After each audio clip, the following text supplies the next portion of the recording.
país que esté en manos del mercado, que esté en manos de estos banqueros, de estos mafiosos y de las familias de siempre. Así que, ojo, porque lo que estas tres leyes quieren... Así como tenemos que comenzar este noticiero con una breve reseña de cómo la doctora Verónica Silva, candidata presidencial, junto con el señor Pedro Granja, deben explicarnos de forma directa y concisa en qué manera, o mejor dicho, de sobremanera, se expone cómo estas últimas tres leyes aprobadas de forma mañosa del señor Daniel Noboa le afectan al ciudadano de a pie, porque mucho se ha dicho en lo político, en lo trascendental, que esto va a perjudicar, pero la gente quiere que le den desmenuzado, explicado. Por eso aquí tu amigo Jorge Bonilla en tu espacio Notiface Express ha preparado este reportaje para que tú entiendas un poco mejor de qué se trata esto y cómo nos afecta a cada uno y qué principalmente sería lo que están buscando. Por favor, es muy importante que dejes ese like, que compartas con todo en su canal de YouTube y pasemos a ver el tema. Está ligada esta reforma que están planteando al Código de la Democracia, ¿no? Que sin duda va unida a estas tres leyes que, como hemos dicho, de una manera sorprendente se han aprobado en tiempo récord. Y está ligado también a esta ley de integridad pública que ya nos decía el gobierno, ¿no es cierto?, que era para limpiar la corrupción. Pero lo que hemos visto es para precarizar el empleo público, para eliminar la estabilidad y para imponernos, ¿sí?, este tipo de regresiones como lo que hoy estamos viviendo. Este retroceso que hoy vivimos los ecuatorianos y principalmente las mujeres ecuatorianas, que tanto nos ha costado pues ser parte de la vida pública de nuestro país, esto no es solamente un tema simbólico, o sea, es acabar con una lucha de años y la Asamblea Nacional tendrá que responder por lo que están haciendo. Sabemos que está liderada por fuerzas afines a Daniel Noboa, ¿no? Pero acaban de aprobar una reforma al Código de la Democracia que está eliminando uno de los principios básicos.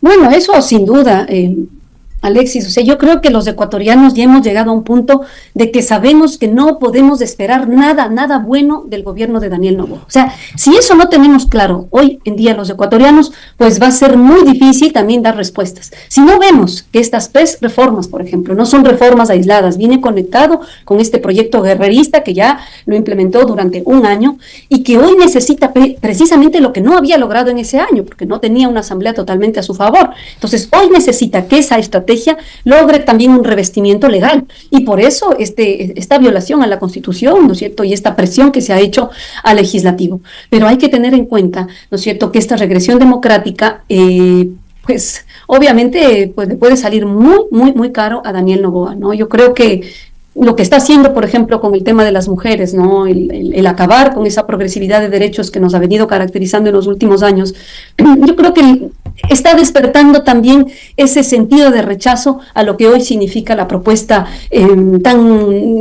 vamos a decir, tan decadente de este Noboa, ¿no?, este señor Noboa, ¿no?, que de juventud creo que será lo único que tiene, pero es un regreso, un retroceso, quizás a las horas más oscuras que ha tenido este país. Sin duda, como lo señalan, creo que esta sensación de desesperación que ya estamos viviendo los ecuatorianos ante esta ofensiva brutal, pues requiere de respuestas, no solamente de esta sensación, ¿no es cierto?, de que no vamos a poder hacer nada, o quizás esta sensación de temor que el gobierno quiere imponernos.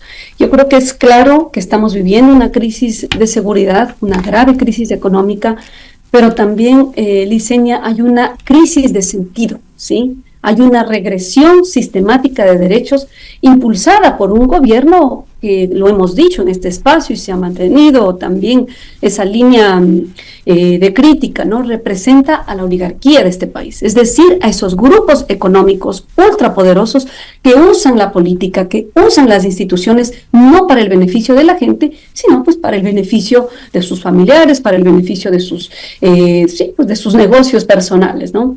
Así que así se debe entender, ¿no?, lo que está ocurriendo hoy con estas tres leyes que nos presenta Daniel Noboa, que si vemos y comparamos con otros gobiernos, la han aprobado en tiempo récord, ¿no?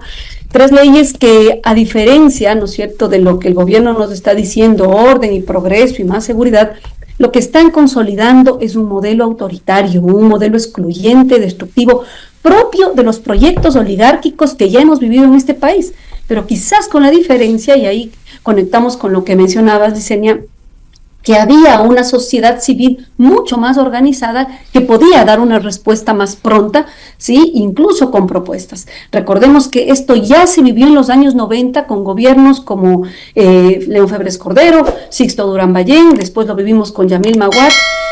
Posteriormente también se intentó un golpe neoliberal con Lucio Gutiérrez. En fin, esto no es algo nuevo y los ecuatorianos tenemos que hacer memoria, ¿sí? Mientras hoy tenemos esta grotesca, vamos a decir, opulencia, ¿no es cierto?, innecesaria de este gobierno, del señor Noboa y sus familiares, en este país hay 7 millones de pobres y necesitamos tener una respuesta urgente para la crisis, ¿sí?, de seguridad, para la crisis laboral, para la crisis que estamos viviendo todos los días. Así que, pues más allá de los comentarios que haga la señora Jaramillo, pues yo lo que creo es que deben realmente entender que esta situación no puede seguir así y que obviamente va a tener la reacción del pueblo ecuatoriano. El mismo hecho de tener esta condición de violencia extrema, ¿no es cierto?, es parte de una estrategia, ¿sí? O sea, hay parte en la teoría, por ejemplo, la teoría del shock, que es una de las teorías que se estudia mucho también, sociología, en teoría política, pues tú tienes que generar unas condiciones para que la sociedad asuma lo peor. ¿Sí? Condiciones de guerra, por ejemplo, ¿no? Cuando, o sea, miremos la historia, no solo lo que hoy vivimos, ¿no? En las historias de la guerra, ¿qué hacen? Pues claro, tus condiciones de subsistencia se limitan a cosas tan básicas que pues derechos de salud, derechos de educación, tener una vivienda, pues se convierten prácticamente en un lujo casi impensable. Entonces, eso es lo que está ocurriendo con nosotros en este momento, Fernando. Están limitando, empobreciendo a la población, no solamente de forma económica, sino también de forma cultural. O sea, el hecho de que hoy, y veía los datos de Jonathan Báez, interesante, es un economista, imagínate, que lo sacaron de la Universidad Central precisamente porque uno de sus temas de investigación era investigar a los grupos económicos, algo que no se acostumbra en el Ecuador, ¿no? En otros países hay mucha investigación sobre cómo funcionan los grupos económicos. Entonces, él dice que imagínate, en 4 años, ¿sí?, los ricos más ricos de nuestro país, o sea, las familias más millonarias, incrementaron su patrimonio, no solo sus ingresos, o sea, su patrimonio en general, en 25,000 millones de dólares, ¿sí?, en 4 años. Y en esos mismos 4 años, la pobreza en nuestro país creció entre 2 y 3 puntos, que quiere decir que hoy más de 7 millones de personas, Fernando, están más allá de la línea de pobreza, ¿sí? Hay gente en este país que vive con menos de $1 diario, o sea, cuando tú y yo sabemos que un almuerzo, ¿verdad?, simple, no lo consigues por menos de $3. Hay gente que no puede vivir, ¿no es cierto?, con menos de $1. O sea, es obvio que algo está mal en este país. Y es obvio que en ese empobrecimiento, pues tiene también una explicación. El modelo neoliberal que hoy intentan imponernos a fuerza necesita de gente sin voz, necesita de gente que no tenga el sentido de los derechos, que no pensemos, que nos callemos, que las mujeres, es más, que ni participen, ¿sí? Obvio, ese es el sentido de esto. Y de alguna manera también ir pues minando lo que ya hemos logrado, lo que ya ha tenido el Ecuador. O sea, recordemos, este no es un país, este no ha sido un país de los más pobres de América Latina, este ha sido un país de desarrollo medio, es un país que tiene ingresos petroleros, es un país que tiene ingresos, o sea, ingresos de remesas, quizás uno de los más grandes de América Latina proporcionalmente hablando. ¿Dónde está el dinero que vienen de miles de ecuatorianos que mes a mes mandan el dinero a sus familias? Ese dinero va a los bancos de este país, ¿sí? Pero los bancos lo sacan. Los bancos no quieren invertir en la producción local, no quieren invertir en nuestra infraestructura, no quieren invertir, ¿no es cierto?, en nuestras empresas locales. O sea, hay toda una infraestructura, vamos a decir, de estas élites económicas que se favorecen ante sí. Mira lo que acaban de hacer. No sé si tienes en cuenta esta reforma. Dentro de estas reformas, otro de los temas graves que está es la condonación de las deudas a los grandes grupos económicos. O sea, esto es, pero, o sea, no tiene nombre, ¿no? O sea, perdonar a los más poderosos mientras se sigue castigando a los más débiles. Hay una lucha que lo lleva César Pérez ya desde la pandemia, ¿no es cierto? Una condonación de la deuda a los campesinos. O sea, condonación de deuda por 5,000, por 7,000 dólares a los banqueros privados de este país, no quieren saber nada. Pero ¿sabes cuánta plata se le está disculpando a una sola familia? La familia Noboa, ¿sí? 65 millones de dólares a la familia del propio presidente, ¿sí? Por estas supuestas remisiones tributarias que hoy les permite esta ley que acaban de aprobar. ¿Y quién está alzando la voz? ¿Quién está alzando la voz, Fernando? Mientras tanto, pequeños agricultores, pequeños trabajadores, esos pequeños emprendedores que sostienen el trabajo de miles de personas, hoy han tenido que cerrar sus negocios, ¿sí? Y la banca nos sigue persiguiendo a estos deudores, según ellos, pues, porque la usura, ¿no es cierto? O sea, no se podría permitir. O sea, por favor, aquí... O sea, lo que estamos viviendo es, yo sí digo, es regresar a las horas más oscuras de este país, pero ahora pues con Red Bull incluido, ¿no? Entonces yo sí creo que hay que estar muy atentos. Y yo te digo, yo de este gobierno, Fernando, no espero nada, ¿sí? Pero precisamente porque no esperamos nada hay que estar súper atentos para que no acaben con todo. ¿Por qué está ocurriendo esto?